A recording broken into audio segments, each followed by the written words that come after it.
인구 감소 등으로 인한 지역 소멸을 막기 위해 정부는 지난해부터 10년 동안 10조 원의 지방 소멸 대응 기금을 전국 지자체에 투입하고 있습니다.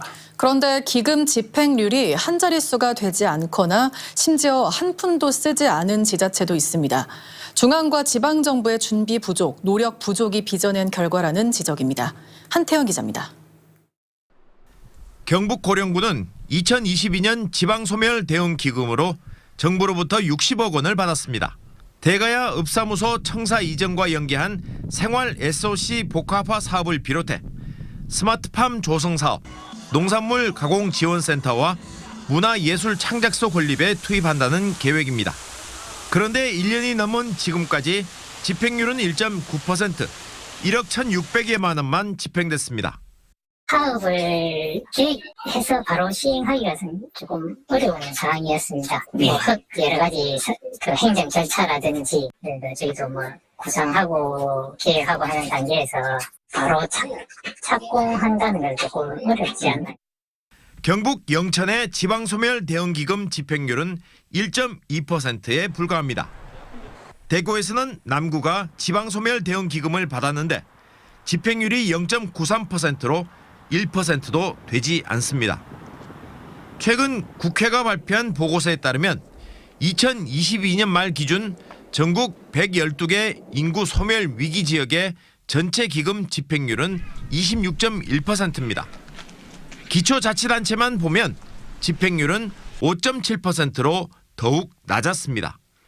행정안전부는 기금 배분 후 지자체의 예산 편성과 의회 승인 절차, 투자 심사 등 사전 절차에 시간이 걸렸다며 기금 집행 부진 이유를 설명했습니다. 그런데 충북보은군의 경우 집행률이 100%로 기금을 전부 사용했고 경북에서도 의성군 54.5%, 상주시 46.3% 등 높은 집행률을 보이는 등 지역에 따라 큰 차이를 보입니다. 인구 소멸을 막으려는 지자체의 의지 부족이 가장 큰 문제로 꼽힙니다. 지방소멸 대응 기금을 제대로 활용하기 위해 사업을 기획하고 집행하는 업무를 실국 형태도 아닌 서너 명의 팀 조직에만 맡기는 것도 집행률 저조의 원인으로 지목됩니다. 총괄하는 입장하고 또 사용 부서의 의견을 또 들어야 되고 그런 게 있다 보니까 결정을 하는 데 있어서 한 번 더 거치는 과정이 또 생기고 하니까 인구 감소 위기라는 공통 과제에 대한 인식이 부족해 부서 간 협력 체계도 없습니다.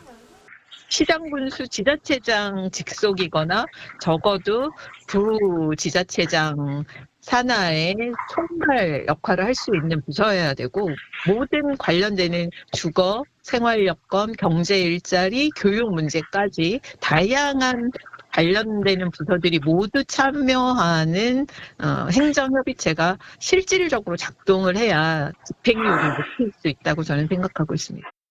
정부 역시 기금만 던져주고 지자체에 모두 맡긴 채로 성과를 내기는 어렵다는 지적을 받습니다.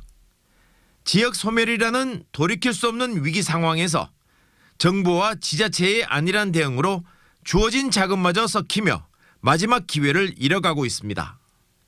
MBC 뉴스 한태현입니다.